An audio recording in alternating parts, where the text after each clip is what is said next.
자, 이야기 나누는 게 있습니다. 지난 주간 두 사람의 부음을 들었습니다. 한 사람은 인터넷을 크게 달궜던 이재명 성남시장의 바로 밑형인 이재선님이 폐암으로 지난 목요일날 죽었다는 사실입니다. 같이 커왔던 어린 시절을 보냈던 그렇게 친하진 않았지만 서로 알았던 나이도 젊잖아요, 그죠? 마음이 많이 아팠습니다. 그렇게 살고 갈 그 좋았던 형제가 끝까지 화해하고 잘하고 갔으면 얼마나 좋았겠냐면은 결국 그러지 못하고 동생의 문상도 막아버리는 그런 일로 마무리를 하는 걸 보면서 참 세상의 삶이 뭔가에 대해서 우리는 조금 더 깊고 진지하게 생각해야 될 거라고 생각합니다. 그 친구 또한 참 열심히 살았습니다. 여기서 야학을 했고요. 그렇게 힘들게 공부하다가 동생이 대학을 먼저 들어갔고요. 그 동생이 대학 가는 걸 보고 나도 결국 해야 되겠다. 카센터 정기공이었거든요. 이재선 씨가. 그러다가 형 동생과 같이 공부를 해서 건국대학교 경영학과를 83학번으로 들어갔습니다. 대학교 4학년 졸업할 때 공인회계사를 뜯었고요. 우리가 통상 얘기하는 저 사람 똘끼 있다 할 정도로 그런 면은 상당히 강했지만 또 의리 또한 굉장히 강했던 친구로 기억됩니다. 그런데 그 형제가 결국은 마지막에 그렇게 오랜 시간도 아닌데 원래 한간 나이에 그렇게 호련히 떠나는 걸 보면서 우리가 뭘 사느냐 오늘 예배를 드리면서도 그 생각을 듭니다. 우리가 좀 뭐하고 사는가 이에 대해서 한번 진지하게 돌아봐야 될 것 같습니다. 또 하나는 여러분 다 아시는 배우 김주혁 씨가 생각지도 못하던 일로 그렇게 황망하게 우리 곁을 떠나갔습니다. 이런 얘기를 보면서 오늘 뭘 생각을 해야 되냐 하면 사람은 이 땅에 영원히 살 수 없다는 거예요. 그러니까 종말이 있다라는 거죠. 종말이. 여러분 기독교는 종말론입니다. 기독교가 종말론이라는 말은 태어나서 종말이 있다는 거예요. 또 이 땅도 이 지구별도 종말이 있다는 거예요. 그 종말 다음에 무엇인가가 이어지는데 그 이어지는 것은 영원하다고 보는 거죠. 근데 말해서 불교는 원입니다. 원. 도는 거죠. 윤회한다는 거예요. 뺑뺑이 돌듯이 도는 거예요. 지금은 사람으로 태어났다가 다음번에는 개로 태어나고 이런 식으로 윤회한다고 보죠. 그러니까 원인에 반해서 우리 기독교는 일직선입니다. 이어진다라는 것이죠. 이 종말론이라는 게 굉장히 의미가 깊은 거고 기독교 신앙의 시작은 결국 종말론이라는 것입니다. 그런데요, 세상이 종말이 온다라는 것은 너무 멀리 있습니다. 그죠? 언제 종말이 올지 모르잖아요. 지금 지구의 나이로 추정하면 앞으로도 몇 억? 50억 년? 50억 년은 돼야 겨우 조금 그 종말이 올까 말까. 그러니까 너무 멀리 있는 거죠. 그러나 금방 말씀드렸던 것처럼 인간 개인의 종말은 언제든지 올 수 있다는 사실입니다. 그죠? 개인의 종말은 여기 언제 올지 누구도 모른다는 것입니다. 김주혁 씨가 알았겠어요? 알았었으면 그날 그렇게 나갔겠습니까? 몰랐다는 것입니다. 그런데 중요한 사실은 그 종말이 다음에 하나님의 뭐가 있다는 거예요? 심판이 있다는 거예요. 이걸 또 오해하면 우리가 이제 또 심각해집니다. 죽으면 하나님의 심판이 있다고? 그러면 심판을 하니까 내가 그럼 지금 뭐를 해야 되지? 이런 문제가 불거지죠. 그러면 인간은 아주 간단하게 답이 나와요. 하나님 앞에서 심판받을 때 내가 세상에서 착하게 잘 살았으면 하나님은 너 잘 살았다, 고생했다, 그리고 구원해 주실 거다. 이렇게 믿는다는 거죠. 지금도 마찬가지잖아요. 여러분 마음속에 여러분의 종말 그러면 그냥 착하게 살고 윤리적으로 살고 하나님께 충성하고 예배 잘 드리고 그죠? 그랬었으면 종말에 하나님이 나를 구원하실 거다. 이렇게 생각하죠. 여러분도 그러시죠? 솔직히 얘기해보세요. 그냥 열심히 잘 살면 내 종말이 끝난 다음에 있을 거다. 지금 두 가지입니다. 하나는 종말이 없다. 무슨 종말이냐 말뿐이지. 이 세상 살기도 얼마나 재미나고 좋은데 무슨 종말을 생각하냐. 뭐 이렇게 생각할 수도 있겠지요. 자, 그래서 제가 거기 이런 얘기를 써놨습니다. 종말하면 우리와 너무 멀리 떨어져 있습니다. 먹고 살기 바빠서 지금 재미있게 사는 것만 해도 충분한데 정말 운운하는 것은 비현실적이라고 생각합니다. 그런데 저분들을 보십시오. 세상의 종말은 멀리 있을지 몰라도 개인의 종말은 우리 곁에 있습니다. 아니, 삶과 죽음이 하나로 붙어 있는 거예요. 그래서 생각이 깊은 사람들, 영혼의 눈이 밝은 사람들, 통상 우리는 이들을 뭐라고 그러느냐 하면 영적인 사람들, 뭔가 영안이 떠진 사람들, 이런 사람들은 영혼 구원에 천착하게 돼요. 세상에 사는 것보다 영혼이 있단 말이야. 그럼 영혼 구원을 어떻게 받지? 여기에 나오는 거죠. 이것에 천착했던 사람이 바로 루터라는 것입니다. 오늘도 루터 얘기를 좀 더 해야 되겠습니다. 루터는 영혼 구원에 천착했습니다. 상징이 많은 나이에 대학교를 22살에 대학을 졸업했습니다. 그 대학을 졸업한 루터는 아버지가 신흥재벌이거든요. 우리가 따지면 저 판교에 땅이 있다가 갑자기 졸부가 됐다거나 한 신흥재벌입니다. 그 아버지는 자기의 원을 아들을 통해서 풀기를 원했죠. 그래서 루터를 법대에 다시 대학원에, 우리 시험으로 따지면 대학원인데 그때로 따지면 박사과정에 다시 입학을 시켰습니다. 그 당시도 마찬가지. 지금부터 500년 전인데도 지금과 똑같은 것 같아요. 법학과를 나오게 되면 법관이 되거나 아니면 공무원이 되어서 그냥 말 그대로 철밥통 끝까지 되는.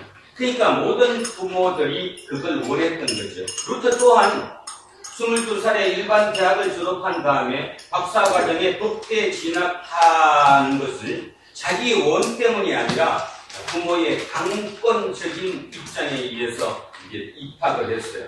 그런데 몇 달이 되지 않아서 방학 때 집에 갔다가 오다가 친구랑 오다가 지난주에 말씀드렸듯이 벼락을 맞아서 옆에 있던 친구가 즉사하는 것을 보고 다시 한번 종말에 대해서 생각한 겁니다. 이거 뭐야 이거 뭐야? 영혼 구원을 어떻게 받는 거지? 어릴 때부터 그런 면이 굉장히 강했다고 얘기하네요. 그래서 그 루터는 학교를 포기했습니다. 대단하죠? 우리 같은 이제 아버지가 죽겠겠지. 그럼에도 불구하고 그 루터는 자기 고집을 꺾지 않고 세상이 뭐지? 이게 영혼 구원이 도대체 어떻게 일어나는 거지? 뭐지? 그래서 그 당시로 아주 엄격하기로 소문난 아우구스티누스 수도원에 들어가게 됐습니다. 거기 들어가서 보행을 하고 하루에 한 끼의 밥을 먹고 그 수도 생활을 했는데도 마음에 풍족함이 없는 거, 영혼 구원이 이렇게 해서 나오는 것 같지 않다는 거죠. 그러다가 그 수도원 원장이 누구였냐면 요한 폰 스타우피처라고 하는 분인데 그 수도 원장이 루터를 참 잘 봤어요. 명석한 아이로구나. 명석한 청년이구나. 저 친구는 한 분 키워볼만 하겠다. 그래서 자기가 제자로 삼아서 하는 이 멘토 역할을 했죠. 그러다가 2년 뒤에 그 요한 폰 스타우피츠가 비텐베르크 대학교의 교수로 옮겨가게 됩니다. 그 옮겨가게 될 때 누구를 데리고 가는 거예요? 루터를. 22살, 그때 당시로 25살 먹은 루터를 데리고 가는 겁니다. 그리고 루터에게 얘기합니다. 너가 지금 오문을 갖고 있는 그 영혼 구원도 내가 너 성향을 볼 때 너가 공부를 열심히 하고 진짜 하나님에 대한 지식이 더 갖춰지면 너는 더 만족을 얻을지 모르겠다. 너 성향은 그런 것 같다. 그래서 그 요한 폰 스타우피처에 의해서 같이 대학교를 가게 됩니다. 그런데 아까 얘기했던 것이 루터는 정식으로 아직 신학 공부를 제대로 한 것도 아니고 신학 박사도 아니잖아요. 그러니까 정식으로 강의를 할 수 없어서 그냥 강사의 개념으로 25살부터 강의를 하게 됩니다. 그때 강의한 게 몇 개였다고요? 이게 굉장히 중요한 건데요. 뭐예요? 로마서, 갈라디아서, 시편입니다. 로마서, 갈라디아서, 시편을 집중적으로 연구하면서 강의를 하게 됩니다. 그러다가 그 눈에 뭐가 띄는 거예요? 지난주에 했던 로마서 1장 16절에서 17절이 띄게 됐죠. 그러면 여기서 질문입니다. 여러분도 로마서 1장 16절 17절 봤어요. 저도 봤어요. 루터 또한 그거 그전에 많이 봤을 거예요. 그런데도 불구하고 왜 하필 그날 그 귀절이 자기한테 번쩍하고 유레카 뭔가 깨달았다는 것으로 진짜 경청동지한 일로 들어왔을까요? 그거는 이유가 뭘겠습니까? 여러분 지난 한 주간 돌아보시기 바랍니다. 다는 아니겠지만 이 중에 참 몇 분은 지난주 갈등이 있었을 것 같은데요. 갈등이 있어서 심각하게 마음속으로 사색하죠. 어떡하지? 그게 뭐지? 무슨 뜻이지? 뭐 이런 식으로. 우리는 그걸 뭐라고 해요? 어떤 문제를 놓고 깊이 생각하는 걸 뭐라고 해요? 염려. 그게 염려. 그런데 거꾸로요. 하나님의 말씀을 붙잡고 깊이 생각하는 거. 그걸 뭐라고 해요? 묵상. 그는 묵상 기도라고 그러는 거죠. 자, 그런데 루터는 어떻게 했겠어요? 영혼 구원에 천착했던 루터는 그 25살의 젊은 친구는 도대체가 뭐지? 영혼이 어떻게 구원받지? 자, 그렇게 공부를 하다가 벌써 뛰었다는 겁니다. 여러분도 지난주 그렇게 깊은 고민 속에 염려 속에 있었다면 밤에 꿈꿨죠? 꿈꾸셨을 겁니다.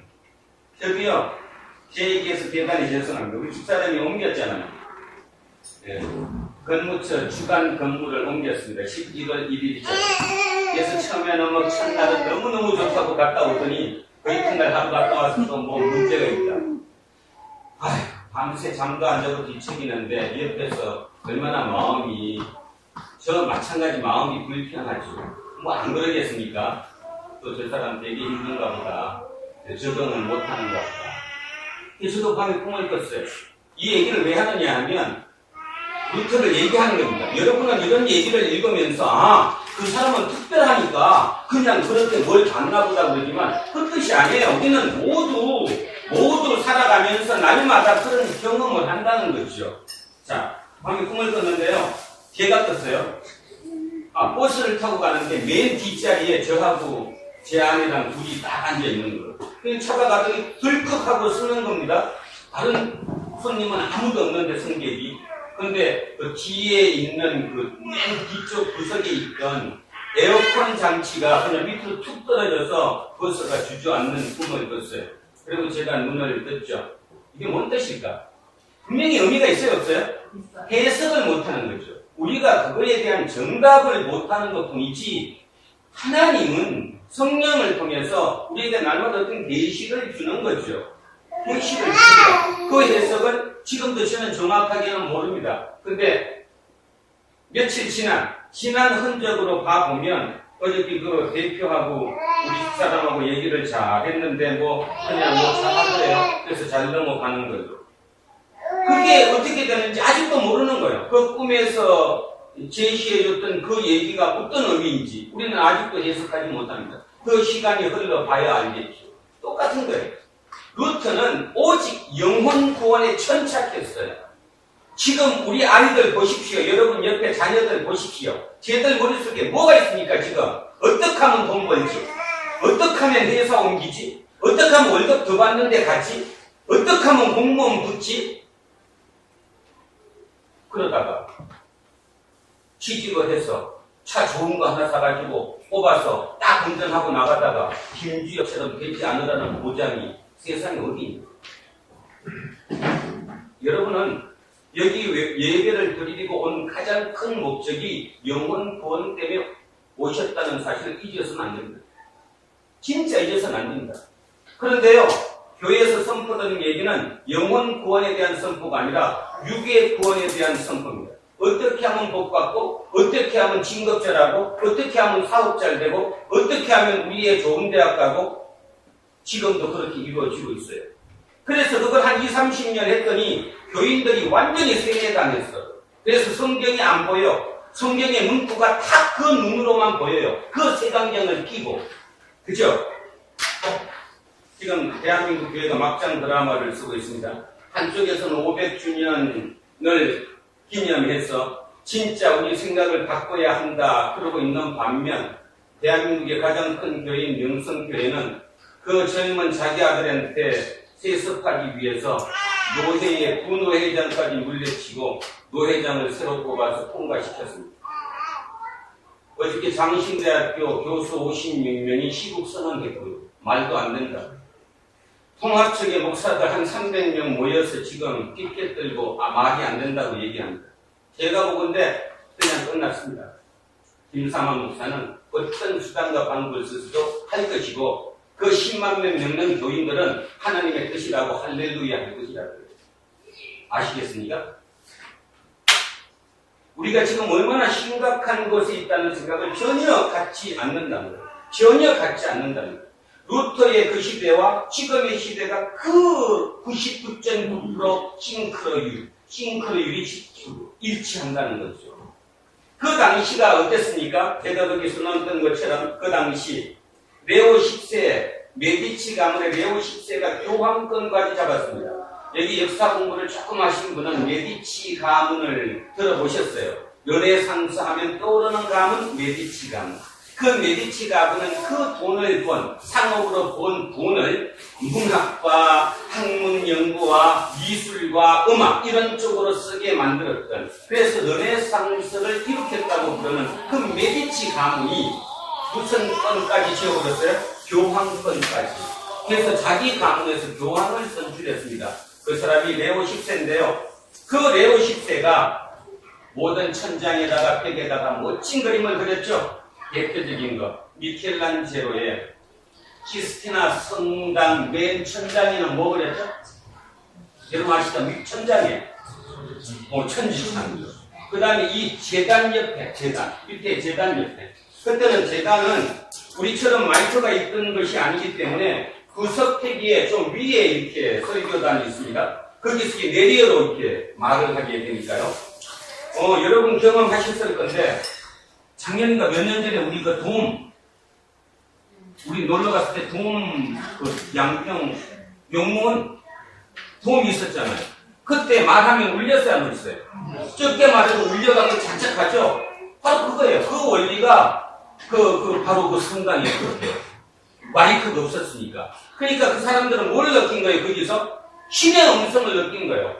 신부가 여기서 사제가 설교하는 그게 여기를 뚫어가지고 내 귀에 들리니까 하늘에서 떨어지는 말같이 들렸던 거죠. 지금도 큰 교회 가면 천장을 높게 하고 위에 스피커를 달아놨죠? 이렇게 떨어지게 한다. 인간은 별걸 다 쓴 거예요.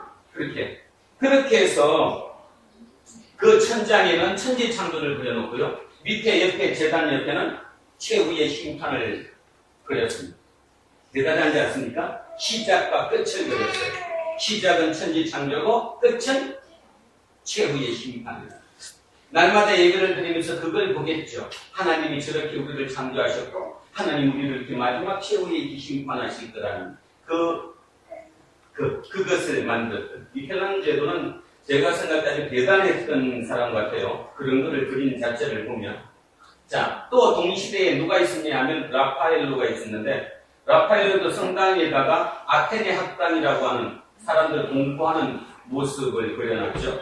그 다음에 레오나르도 다빈치, 모나리자 그렇죠. 그 다음에 가장 중요한, 우리 맨날 성찬식 할 때마다 성찬 앞에 이렇게 있는 그림 뭐예요? 최후의 만찬, 모나리자. 이 모든 그림이 종교개혁을 했던 루터와 동시대의 사람들이 그렸다는 거죠. 아이러니죠, 참 아이러니. 한쪽에서는 그렇게 하나님께 영광을 돌리기 위해서 성 베드로 성당을 수백 년에 걸쳐서 짓는 공사를 했고요. 그 많은 돈을 들여서 거기다가 벽화를 그리고요, 음악을 했고요, 미술, 그죠? 이런 거를 했다는 겁니다. 그래서 우리는 그 시대를 르네상스, 문예 부흥기라고 얘기하는데, 중요한 사실은 한쪽에서는 문예 부흥기에 반해서 또 다른 한쪽에서는 누군가가 영혼 구원이 뭔가에 대해서 천착했다는 거죠. 원래 따지면 누가 영혼 구원을 집중해야 합니까? 교회가, 교환이. 그죠? 교회가, 바티칸이 영혼 구원에 천착을 하고 그거에 대해서 가르쳤어야 되는데 그들은 거꾸로 나온 겁니다. 그들의 하나님의 영광은 자기의 영광이에요. 멋있는 성당, 멋있는 그림, 멋있는 음악, 멋있는 학문, 멋있는 소설책. 그죠? 먹을 거 아니야. 그래서 뭐를 만들게 됐어요? 베드로 성당을 짓기 위해서 바티칸의 예산이 떨어지니까 레오 10세가 뭐를 팔자? 면벌부를 팔자. 우리는 그거는 면제부라고 얘기하고 요 앞에 있는 성당에서는 면제부라고 안 하고 면벌부라고 해요. 면벌부를 팔자. 그런데요, 여기에 계시는 분 중에 제가 생각하건대 상당수 분들이 그냥 면벌부, 면제부 그러면 마음속으로 맞아, 그 나쁜 거야 이렇게 생각하겠지만 실은 지금 우리가 면제부를 사고 있다는 생각은 안 하고 있다는 거죠. 면제부 참 솔깃한 겁니다. 어찌 보면 기가 막힌 거예요. 기가 막힌 거. 왜? 조상이 죽었어요. 근데 지금 천국에도 못 가고 여러 개 있거든. 여러 개 있는 그 조상님들이 지금 천국에 어떻게 갈까? 어떻게 하면 된대요? 쉽잖아. 뭐 하면? 면벌부를 딱 사고 헌금을 딱 해서 그 헌금함에 땡그란 소리가 땡그란 나는 순간에 여러 개 있는 조상이 듣고 그걸 보고 천국을 간다는 거. 얼마나 멋집니까? 얼마나 멋져요. 지금 똑같잖아요. 명성교회 김상 목사 똑같잖아요. 매 설교 끝나마다 마무리는 딱 정해져 있잖아요. 그죠? 어떻게 하면 복 받아? 뭐 하면? 저 김홍도 목사 있잖아. 금남교회 11조 하면 복 받아. 이런도 떼먹으면 복 받아.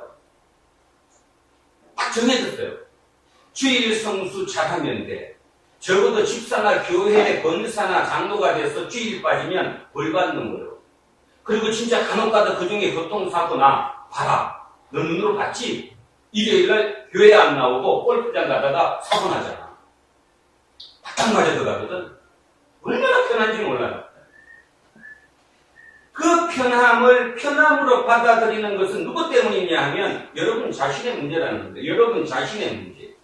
여러분의 자신의 문제가 되는 것이 이쪽의 문제가 아니라는 거예요. 여러분 자신이 근본 바탕이 복 받는데 올인되어 있는 거지 영혼 구원은 신경도 안 써. 무슨 영혼 구원이 신경 써. 세상 살기도 얼마나 재미나고 좋은데.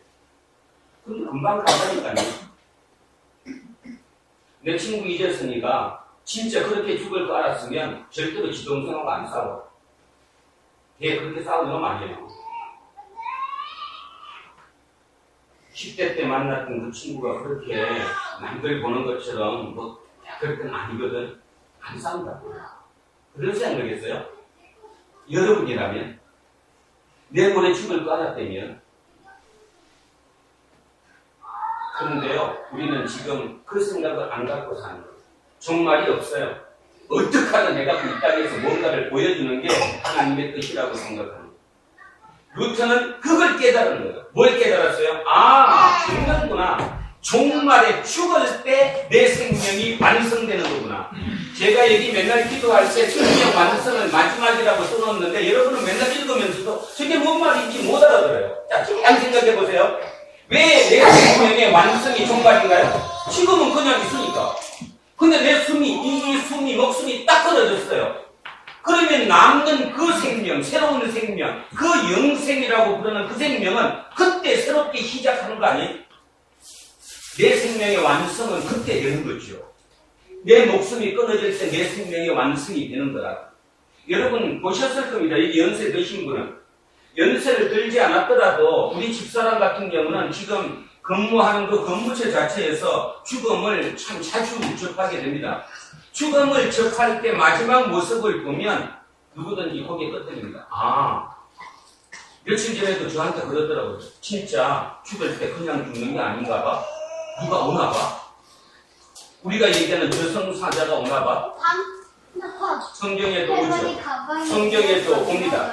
누가 있습니까? 성경에서 나를 지켜주는 수호천사가 있습니다. 여러분 각자의 지금 수호천사가 있어요. 근데 마지막 여러분이 목숨을 다했을 때 마지막에는 누가 와요? 하나님이 보내신 천사가 오는 거죠. 그래서 그 천사가 나를 하나님으로 인도한다. 이렇게 표현을 하죠. 그렇게 표현을 하는 거거든요. 그러니까 천사가 둘이서 마지막에 나를 인도하는 거예요. 근데 그때 천사가 오지 않고 진짜 악한 천사, 사단이, 마귀가 올 수 있겠죠. 얼마나 두렵겠습니까? 손으로 막 그냥 그죠? 가기 싫다고 악을 쓰고 하는 그런 모습을 봐요. 근데 반해서 또 아주 편안하게 너무너무 고요하게 얼굴 해맑은 모습으로 그렇게 이 땅을 떠나는 사람도 있고 생명의 완성은 종말에 오는 거예요. 여러분 지금 살고 있는 그 생명이 여러분의 생명이 끝이 아니라고 믿는다면 그죠? 여러분의 삶이 지금 그 생명이 끝이 아니라고 믿는다면 그 생명의 완성은 여러분이 딱 숨이 멈는 순간 호흡이 딱 끊어져서 숨이 꼴딱하고 넘어가는 순간 그 순간에 여러분의 생명은 완성되는 거예요. 루트는 그거를 안 거예요. 그게 생명의 완성이구나. 그 완성인데 중요한 것은 그 생명이 누구라는 겁니까? 그 생명이 누구예요? 조상이에요? 우리 할아버지 돌아가신 할아버지가 나를 꿈에 다시 데리러 왔어요? 아니면 아주 너무너무나 열렬히 사랑했던 우리 엄마가 우리 어머니가 일찍 돌아가셨는데 그 어머니가 꿈에 나를 데리러 왔어요? 생명의 완성은 예수 그리스도예요. 그럼 왜 예수 그리스도냐의 문제가 되는 거죠. 왜 예수 그리스도입니까? 이 지구별에서 부활하신 유일한 분이 예수 그리스도이기 때문에 예수 그리스도를 우리가 믿는다는 말은 예수 그리스도가 내 생명의 완성이란 말은 예수님처럼 나도 부활한다는 그 생명을 의미하는 거예요. 이걸 오해하면 안 되는 거죠. 그럼 거꾸로 예수님 말고도 죽었다 살아난 사람 많아요. 성경에도 있잖아요. 성경에 누가 있지? 바보 아들 있고 또 나사로. 그런데요, 그렇게 죽었다가 살아난 것은 부활은 아니에요. 환생이고 소생이지. 환생이고 소생. 소생, 그죠? 엘리자베스 피블러가 쓴 인생 수업. 그죠? 거기 보면 죽은 사람들 얘기 많이 나오잖아요. 그 죽었다가 살아난 사람 참 많아요. 환생하거나 소생한 거와 부활은 완전히 틀립니다. 어떻게 틀립니까? 환생이나 소생은 다시 태어나도 또 죽어야 안 죽어요. 또 죽어요. 결국 죽음이 다시 연기되는 것뿐이 또 죽는 거예요. 부활은 죽지 않았잖아요. 예수님이 죽었어요? 부활했어요? 부활하셨어요. 그런데 또 이제 한빈이한테 모르겠지. 예수님 지금 안 계시잖아. 예수님은 무덤이 없어요? 무덤이 성천했다고 이렇게 표현을 하죠. 새로운 몸으로 우리의 몸이 아닌 어떤 새로운 그거에 맞는 몸으로 부활하셨어요. 그래서 내 생명의 완성은 내 이 목숨이 여기서 꼴딱하는 그 순간에 내 생명이 완성되는데 그 생명의 완성은 예수 그리스도를 믿는 믿음으로만 온다는 거예요. 뭔 말인가 하면 주일 열심히 댕겼다고 아니면 헌금 열심히 했다고 봉사활동 열심히 했다고 전도를 만명했다고 오지 않는다는 거예요. 그 방법으로 오는 것이 아니라는 겁니다. 뭐 때문에 온다는 거예요? 그냥 믿음으로. 그 예수 그리스도가 부활하셨다는 그 믿음으로 내 생명이 그와 똑같은 부활 생명이 된다는 그 믿음으로 온다는 거예요. 그걸 딱 깨닫는 순간 루터는 천지를 다 얻은 것 같은 거죠. 시각이 완전히 변하니까. 여러분, 인간은 살아가면서 시각의 변화를 경험합니다. 아마 장로님도 지금까지 살아오시면서 몇 번의 시각의 변화를 봤을 거예요. 맨날 눈으로 보고 맨날 그렇게 판단했는데 어느 날 봤더니 그 판단이 아닌 거예요. 이 판단이 옳았던 거죠. 이런 결정적인 변화를 하죠. 그건 어려서 할 수도 있고 늙어서 할 수도 있고 어떻게 할지 몰라요. 근데 반해서 또 거꾸로 죽을 때까지 그런 경험을 한 번도 못하는 사람이 있어요. 누굴까요? 한 번도 못하는 사람, 의심하지 않는 사람, 영혼 구원이 뭔가에 전혀 신경 쓰지 않는 사람, 종말이 없는 사람. 죽으면 끝이지. 죽음이 끝인 사람은 종말이 없는 거죠. 말 그대로 끝난 거니까. 똑같은 인간이지만 이 머릿속으로 자기의 삶을 어떻게 생각하느냐에 따라서 틀려진다는 거예요. 예수 그리스도가 길인 이유, 예수 그리스도가 진리인 이유는 그렇게 여러분이 많이 들었지만 그게 여러분 마음속 여기 깊은 곳에 와닿지를 않는 거예요. 와닿지를 않으니까 지금도 할렐루야 아멘 하면서도 모르는 거예요. 지금 예수가 누군지를. 예수는 부활하신 부활의 생명이기 때문에 내 마지막에 이 땅에 내 생명이 꼴깍하는 순간에 그 생명으로 내쳐진다는 걸 내가 믿는 것이 믿음이에요. 그 믿음을 가지고 사는 사람들은 헷갈립니다. 여러분 이거 아셔야 돼요. 루터라고 해서 헷갈리지 않았을까요? 헷갈렸을까요? 헷갈려요. 사람이 살다 보면 이럴 때 좋은 날도 있고 나쁜 날도 있고 그죠? 엄청나게 헷갈리죠. 그런데요. 확실히 아는 사람들은 길을 정확하게 아니까 방황하지 않는 거죠. 단지 길을 올라가다 길을 아니까 그 길을 가는 중에 힘드니까 중간에 멈출 수도 있고 중간에 까분해할 수 있긴 있겠지만 방향만은 옳다는 겁니다. 그런데 세상 사람들은 뭐가 없는 거예요 지금? 방향이 없는 거죠. 방향이 없으니까 어떻게 돼요 그 사람들은? 우왕좌왕하는 거예요. 우왕좌왕. 뭐가 뭐지? 이게 뭐지? 하는 우왕좌왕이 일어나는 거죠. 저는 오늘 권사님 우리 교회를 위해서 기도해 주셨던 것처럼 내게 몇 명 안 되는 우리가 진짜 인간 되기에 되는 일꾼이 되는 답은 딱 한 가지입니다. 방향만 잡을 수 있으면 돼요. 예수 그리스도가 내 생명의 완성이라는 것. 이유는 부활의 생명이기 때문에. 그 말은 나도 이 땅의 삶이 끝이 아니고 그렇게 부활할 것이라는 것.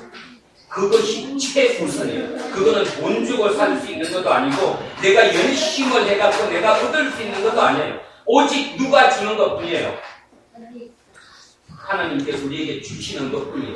그러니까 그걸 그냥 내가 받아들이고 믿기만 하면 된다는 거예요. 그래서 그게 믿음인 거예요. 믿음. 그러니까 루터의 얘기는 다시 돌아가 보면 핵심이 뭐예요? 뭐 사지 말라. 면제도 사지 말라. 뭐 산다고 아무 문제가 없다. 그 다음 두 번째, 율법을 얘기하는데 율법 지킬 수 있다 없다? 있다 없다? 못 지킨다 다. 율법 정확하게 못 지킨다. 율법 지키다 보면 사람이 죽는다. 그래서 예수님께서 뭐라고 그랬어요?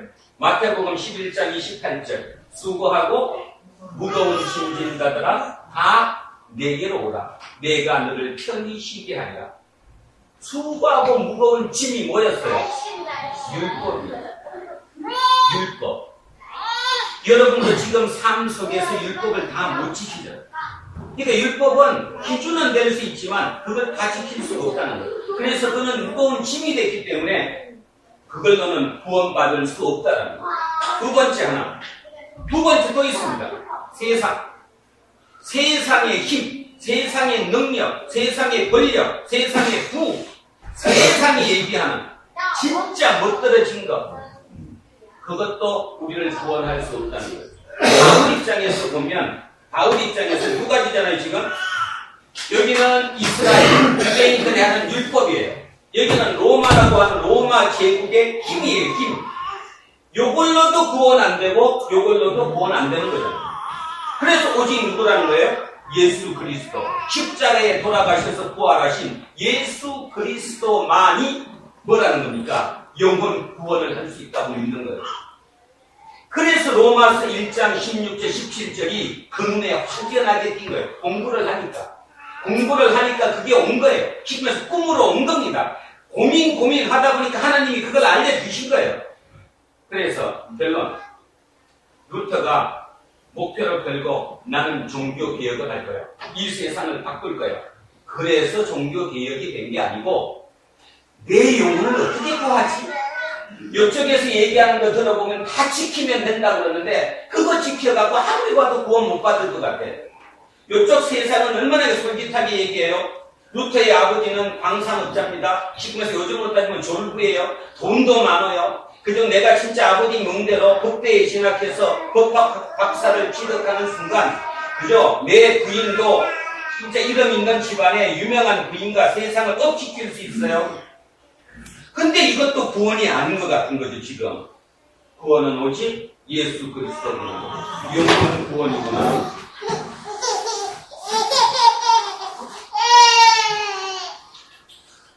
자.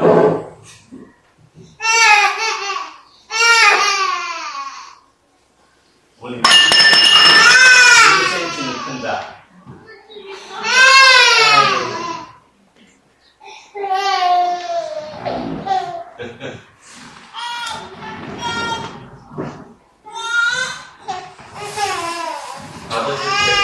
정연이처럼 믿음도 똑같은 거예요. 이걸 듣고 이거 쓰다 넘어지고 또 듣고 쓰다 넘어지고 결국 그 과정 중에 마지막 길에 가서 내 생명이 완성되는 거지요. 한 번 완성됐다고 되는 게 아닙니다. 왜 구원파가 이단이에요? 한 번 구원받았으니까 끝났다? 절대로 그럴 수가 없다는 거예요. 그래서 구원파는 이단이에요. 다른 이유가 아무도 없어요. 따지면 걔들 얼마나 건실하게 살라고 얘기합니까? 그러나 절대로 그렇게 구원은 일어나지 않아요. 그죠? 인간의 한계라고 하는 거죠. 근데 오늘 1cm 컸어요, 이제 정리. 저거를 가정을 거쳐서. 자, 우리 또한 마찬가지라는 얘기입니다. 그래서 여기서는 바로 그 얘기를 했고요. 오늘 내용 중에 이렇게 제가 이제 뭘 넣었어요? 공동 번역으로 여기 파란 색깔로 써놨습니다. 한번 제가 다시 읽으면서 한번 보겠습니다. 로마서 1장 16절 공동 번역입니다. 나는 그 복음을 그렇게 여기지 않습니다.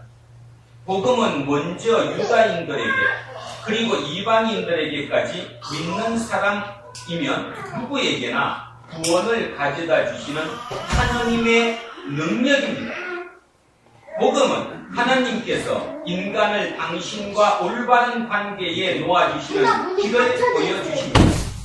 인간은 오직 믿음을 통해서 하나님과 올바른 관계를 가지게 됩니다. 성서에도 믿음을 통해서 하나님과 올바른 관계를 가지게 된 사람은 살 것이다. 이게 뭐예요? 여기 표현이 더 멋있죠? 믿음을 통해서 하나님과 올바른 관계를 가지게 된 사람은 살 거다. 이게 뭐예요? 의인은 믿음으로 살 거다. 이게 어디 있는지 아시는 분? 이거 구약에 있는 건데. 구약? 하박국 2장 4절. 한번 찾아보십시오. 하박국 2장 4절 찾아보시죠.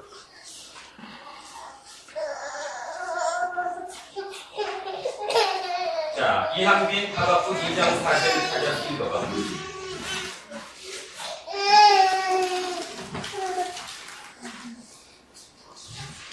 하박국 거 이제 찾아야 되는 게 어디 있는지 모르지. 알아? 방금 그들 성경 쳤으니까 알겠다. 2장 4절. 그가 그의 마음을 불만하고 그의 믿음으로 말미암아. 자, 의인은 그의 믿음으로 말미암아 삽니다. 이 하박국의 얘기를 사도 바울이 다시 쓴 거잖아요. 사도 바울도 그 얘기는 뭐예요? 공부를 열심히 했다는 거죠. 그래서 그 깨달음이 온 거예요. 의인은 믿음으로 살리라.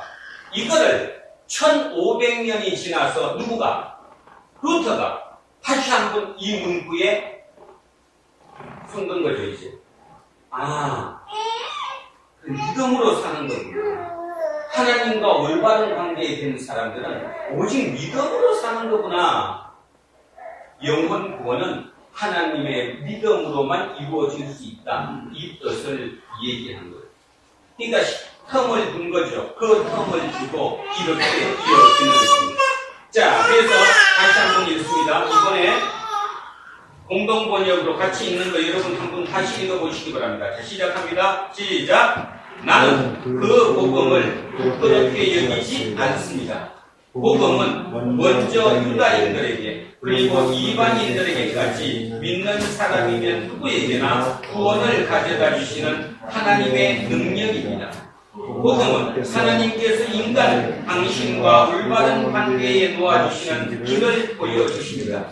인간은 오직 믿음을 통해서 하나님과 올바른 관계를 가지게 됩니다. 성서에도 믿음을 통해서 하나님과 올바른 관계를 가지게 된 사람은 살 것이다 하지 않았습니까? 조금 틀려졌나요? 아무 똑같아요. 그냥 아무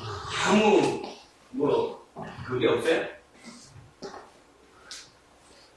루터는 이 문장에서 경천동지할 새로움을 깨닫게 됐고요. 거기에서 마음속에 기쁨을 얻었고 답을 찾았습니다. 우리 또한 종교개혁 500주년을 기억해서 500주년 만에 다시 이 깨달음으로 돌아가야 합니다.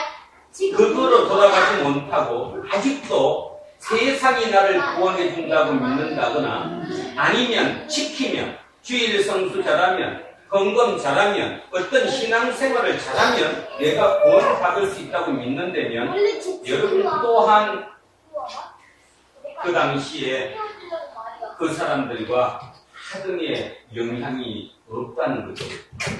그런 면에서 저나 여러분은 복받은 사람들입니다. 이유가 뭐죠? 왜 복받았냐면 그래도 기존에서 얘기하는 저 방법이 아니라 새로운 곳으로 눈을 돌릴 수 있게 되었기 때문이라는 거예요. 만약에 여러분이 기존의 그 교회에서, 그 교리에서 끝없이 있었다면 이런 얘기 듣지도 못하죠. 아니, 혹시 이런 얘기가 목사를 하면 다음 주에 목사 쫓아내겠지. 결혼식장 이름 아빠. 우리가 얼마만큼 지금 모순이 돼 있는 것을 스스로 알아야 돼. 내가 지금 잘못돼 있는 거. 삐딱하게 돼 있다라는 거죠. 삐딱하게. 그런 결혼식장. 이제 트럼프 봅니다. 한쪽에서는 트럼프를 욕하면서도 또 한쪽에는 트럼프에게 줘야 할 건의서를 만들고 있습니다. 어떤 건의서일까요? 핵으로 우리를 지켜달라. 과연 트럼프가 우리나라를 지켜줄 수 있을까요? 여러분은 지켜줄 수 있다고 믿죠? 여러분의 영혼을 트럼프가 지켜줄 수 있을까요?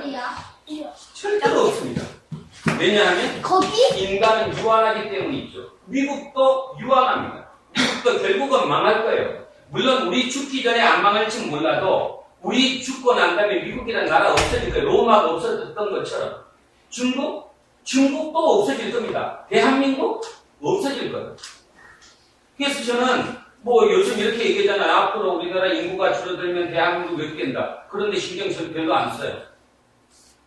요즘 이거 공부하면서 성경 공부하면서 쓸 이유가 없는 거예요. 왜냐하면 그때 어떻게 될지 어떻게 알아? 지금 중요한 건 그것이 아니고 내 영혼이 구원을 받을 수 있느냐 없느냐의 문제인데 전혀 그거에는 관계없고 세상의 삶으로 미국이 지켜주면 중국이 나를 지켜주면 그죠? 사드가 우리를 지켜줄 것은 절대로 아니라는 거예요.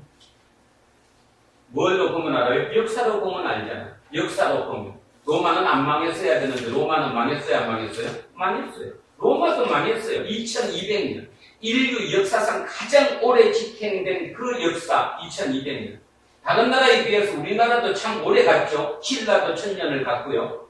고려, 조선 합쳐갖고 1000년 갔고요. 그죠? 오랫동안 갔습니다. 그럼에도 불구하고 대한민국도 지금 우리가 있는 이 대한민국도 결국은 없어질 것이라는 거죠. 그런데도 우리는 거기에 목매달고 산다는 거죠.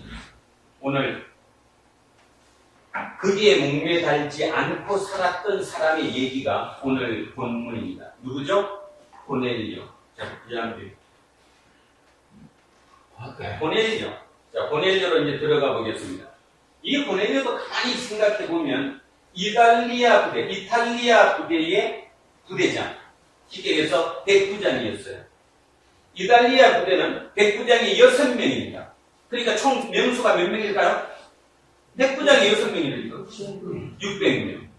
600명의 최정예 부대입니다. 왜 최정예 부대이냐 하면 이탈리아 부대라는 말 의미가 자체가 로마 시민권자들로만 이루어졌다는 거예요. 다른 사람은 아무도 뛰지 않고 철두철미하게 로마 시민권을 가진 사람들, 그 사람들로 구성된 600명의 부대, 그 부대의 100명을 리더하는 리더, 그가 고넬료예요. 그러면 이 사람 집안이 상당히 괜찮았을 것 같아요? 안 괜찮을 것 같아요? 꽤 괜찮았을 거예요. 그 다음에 요즘식으로 표현하면 학벌 있었을까요? 없었을까요? 있었어요. 쉽게 얘기하면 그 당시 로마의 평화를 주장하는 그 로마의 핵심이잖아요. 근데 저가 도대체 정신이 없는 사람 아니에요, 고넬료가?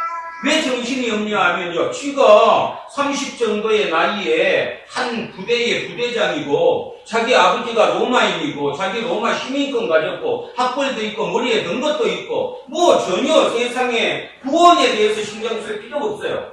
당연히 구원받았으니까. 이 사람도 뭐 있었죠? 노비 있었잖아, 하인. 그죠? 하인들이, 포로로 잡힌 하인들이 나를 다 공경해주고, 아마 결혼은 안 한 것 같아요. 왜냐하면 결혼했다면 그냥 자기 식구 이렇게 나오는 게 아니라 뭐 아내 이런 말 붙을 텐데 안 쓴 거 보면 결혼 전인 것 같아요. 그럼에도 불구하고 전혀 세상적으로 뭐 영혼이 어떻다 생각할 이유가 없는 그가 영혼에 대해서 생각했다는 겁니다. 그래서 어디를 지금 발령받았어요? 예루살렘을 방어하는, 다른 말로 이스라엘을 지키는, 혹시 이스라엘에서 쿠데타라도 일어나면 내가 그 길을 피하는 최정예 부대의 멤버로 가이사랴에 지금 파견되어 있는 사람입니다. 그가, 저는 궁금한 게 그거예요. 왜 저가 전혀 자기한테 지금 아무 문제도 없는데 영혼이 그렇게 궁금했을까?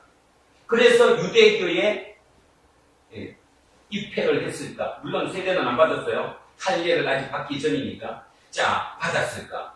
그러다가 유대교의 하나님에 대해서 뭔가 이렇게 확상하다가 아마 그 주변 사람들이 얘기해 줬겠죠. 고넬료한테. 지금은 하나님이 아니고 야훼 하나님이 아니고 예수 그리스도가 있는데 그 예수 그리스도가 30살에 사역해서 3년 하다가 로마의 형법에 의해서 십자가에 죽었어. 근데 그 제자들이 지금 뿔뿔이 흩어져 갖고 있는데 지금 그 중에 수제자라고 부르는 진짜 완전 수석 제자인 베드로라고 하는 사람이 여기서 50km 떨어져 있는 옆바에 있다는 소문이 있어요. 그러니까 부대장님 한번 만나보실래요? 누가 얘기했겠지. 우리는 성경을 이렇게 읽어야 되는데 성경을 그렇게 안 읽어요, 여러분. 안 읽으니까 성경을 제대로 안 읽는 거예요. 누가 얘기했지 않겠어요? 부대장님, 아니면 옆에 뭐 식당 아줌마가 얘기할 수도 있죠, 그죠? 당신이 그렇게 찾고 싶어하는 영혼 구원 자꾸 얘기하고, 그래서 하나님, 야훼 하나님을 찾는데, 실은 야훼 하나님이 인간이 되셔갖고 예수가 이 땅에 오셔서 십자가에 못 달려 죽으시고 부활까지 하셨대. 나는 그 말 들으면 그런 거 같을 것 같아. 만약에 내가 뭐 베트남이나 이런 나라에 파견돼서 근무를 하고 있는데 누가 옆에서 그런 사람이 있더라, 부활했다 그러면 나는 만사 제쳐놓고 그 사람 만나고 갈 거야. 제가 존경하는 우리 교수님, 제 스승님 김호경 교수가 서울대를 나오셔서 옛날에 그 큰 무역회사에 한성무역에 근무하시다가 김우중 회장한테 스카우트해서 가지고 대우의 TF팀에 근무를 했었습니다. 그러다가 그분이 파견 근무를 하게 됐죠. 뉴욕 지사장으로. 전혀 그분은 말 그대로 세상 사는데 지장이 없었어요. 경기고등학교 나왔고 서울대 나왔고 자기 아버지가 육군 준장이고 뭐 핵심 멤버였습니다. 근데 그분이 뉴욕 지사장으로 뉴욕에 있다가 부인이 서울대학교 같은 캠퍼스 커플이었던 윤정희 목사님인데 윤정희 목사와 서경성 목사가 같이 동기로 서울대 학생운동을 이끌었던 여자 학생운동가였습니다. 그분이 확실한 크리스찬이에요. 그러니까 이제 주변에서 맨날 부인이 하는 얘기를 들었겠죠. 크리스찬. 그러다가 어느 날 자기 방에서 침대에 딱 있는데 한 50cm 붕 뜨는 신비한 경험을 했어요. 50cm가 붕 떠들어 침대에서. 그리고 연기처럼 흐물건 한 개 맞게 문 쪽에서 들어오는데 거기서 완전히 이분이 모든 걸 다 놔버린 거예요. 그래서 모든 걸 팽개치고 부인이 프린스턴 대학교 행정으로 들어가서 돈을 벌고 이분이 공부를 했습니다. 그리고 한국 들어와서 이제 신학을 지금 가르치고 있는 거죠. 지금은 저 영주의 소수서원에서 미국에 있는 젊은 목회자들, 외국에 있는 목회자들 중에 불교와 유교와 기독교가 어떻게 차이 나는가를 이렇게 세미나 형식으로 와서 공부를 합니다. 저도 조금만 여유가 됐다면, 제 삶의 여유가 됐다면 저는 그분과 진짜 그걸 하고 싶었어요. 제가 서포트하면서 그런 일을. 한국에서는 그분이 제대로 대접을 받지 못합니다. 왜냐하면 말 그대로 여러분식으로 따지면 이단 아닙니까? 불교와 유교와 기독교를 연합하는 어떤 것을 만들어내니까.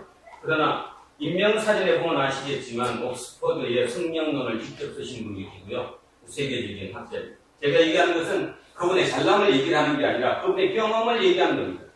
그 잘 나가던 시절에 30대 후반에, 그죠? 30대 후반에 뉴욕 지사장으로 파견돼서 뭔가 세상적으로 진짜 강어든 같은 그 시대에 갑작스럽게 자기 침대에서 50cm를 붕 뜨고 연기가 모락모락 올라오는 진짜 우리 만화책에만 나오는 그런 경험을 본인이 했으니 모든 걸 제쳐놓지 않겠어요?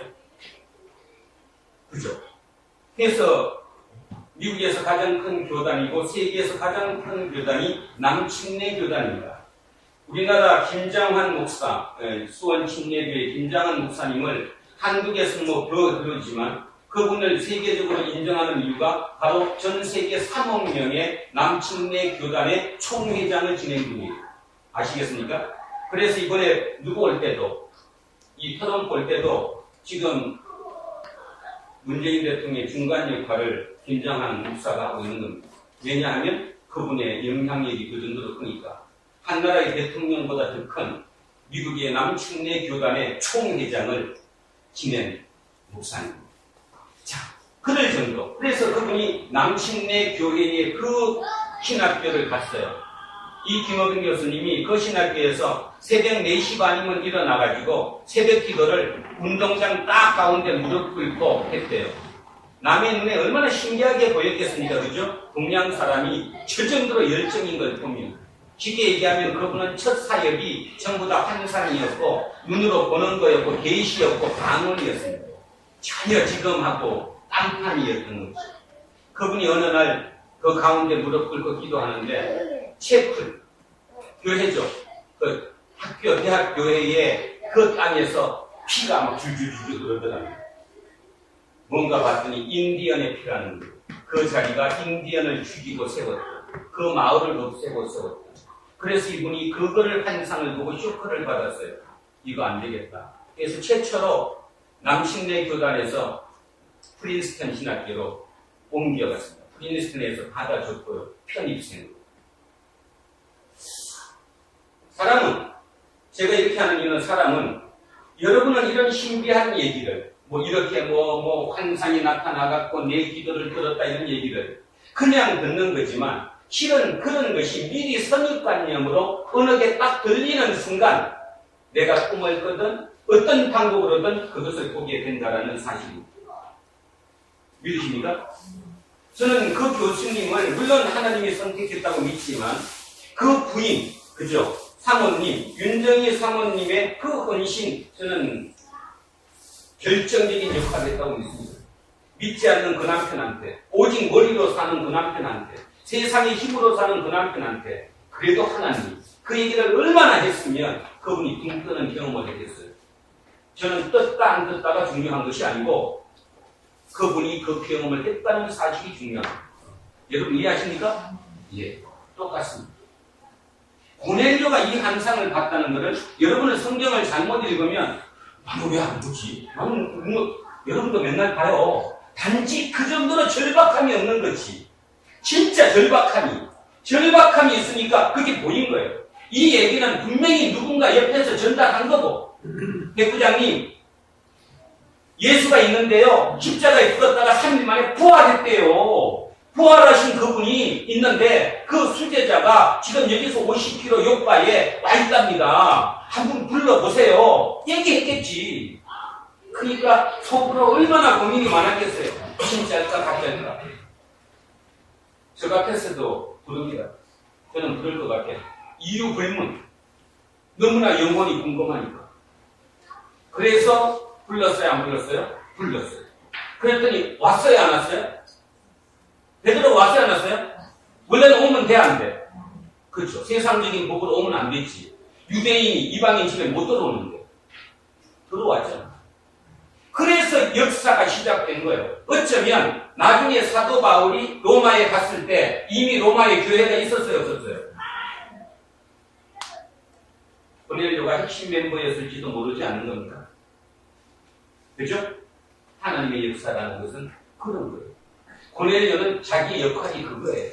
그렇게 해서 자기 영혼의 구원에 천착을 했고, 그 천착을 고민하다가 그 20대 후반이거나 30대 초반에 진짜 베드로를 만나게 된 거고, 그 만나게 된 베드로를 통해서 예수의 부활이 무엇인가를 알게 된 거고, 지적인 수준이 있었던 그는 그것을 받아들일 수 있었던 거고, 그리고 그가 다시 자기 본국으로 돌아가서 교회를 만드는데 핵심 멤버가 되었을 수도 있었다는 거죠. 이것이 삶 아닐까요? 제가 오늘 시작할 때 모두의 죽음에 대해서 얘기했습니다. 이재선이가 진짜 죽음이 그렇게 빨리 올 줄 알았다면 절대로 그렇게 살지 않았을 거라. 어떤 동생이었는데, 코 찔찔 흘릴 때부터 진짜 형제 우애에 좋았는데, 그 동생이 바로 이형, 위에 형이 또 둘 더 있어요. 셋째 형인데, 그 셋째 형, 그치? 얼마나 가까웠으면 자기가 늦게 대학 다닐 때 형도 꼭 다녀야 된다고. 정비공 하던 그 형을 꼬셔서 다시 공부를 시켜서 건국대학교를 보냈겠냐.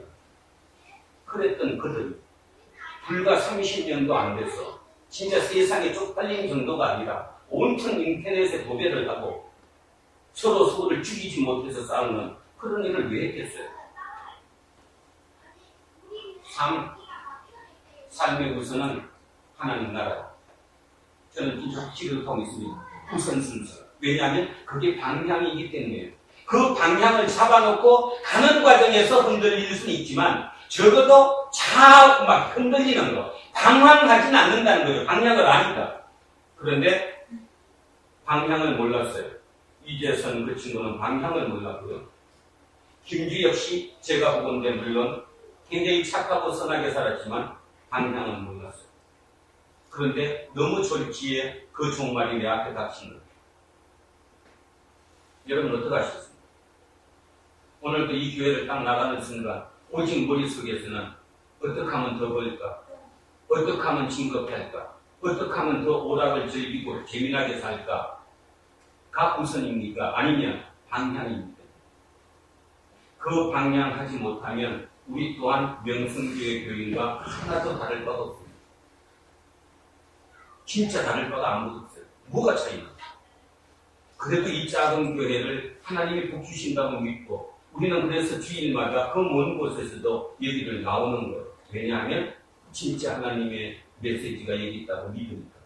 저 또한 일주일 동안 여러분한테 전하기 위해서 일주일 내내 참 많은 책도 보고 많은 묵상도 하고 엄청나게 파고듭니다. 그래서 저도 깨우쳐 가는 거예요. 루터가 스타우츠키츠, 그지? 그 수도 원장이 대학교로 갈 때 루터를 데리고 가서 루터 인생을 바꿨던 것처럼 저도 그거 믿습니다. 물론 여러분은 이렇게 생각할 수 있습니다. 그러면 무식하면 예수도 못 믿냐? 믿을 수 있죠. 그러나 무식한 게 자랑은 아니고 예수를 믿게 되면 예수에 더 천착해야 된다는 거예요. 천착. 예수가 도대체 누군가? 영혼본이 도대체 뭔가? 왜 자꾸 예수 하는가? 거기에 대해서 깊이 들어가 봐야 된다는 거지. 그냥 말로만 예수 믿으면 복 받아, 집이 잘 돼, 애들도 좋은 대학 가, 남편 사업자인데 이렇게 믿으면 안 된다는 거지. 그건 아니었다는 거죠. 저는 옛날부터 그건 아니었어요. 왜냐하면 아무리 생각해도 진짜 하나님이 이 땅에 오셨다면 나 그것 때문에 오셨겠어요. 난 그건 아니라고 생각해요. 그거는 이런 거지. 얼마나 많은데 주변에. 그죠? 뭐 심히 한두 여기 남한산성 30년도 그거 해준다. 가서 기도하면. 3일만 해가지고 여기 가서 낙서산 밑에 가서 불 켜놓고 다 해주지. 그래서 오진 않았을 거라 믿어요. 나는 그 십자가의 죽음이라는 옛날부터 그런 생각은 가졌었어요. 그래서 예수 그리스도만이 다인 이유가, 그걸 믿는 이유가, 왜 행위로 구원받을 수 없는다는 이유가 오늘 저와 여러분 모두에게 임했었으면 좋겠습니다. 그렇으면 이 고넬료가 왜 그 자기 여건이 좋은데도 불구하고 전혀 여건이 나쁜 여건이 아닌데도 불구하고 왜 영혼에 천착했을까?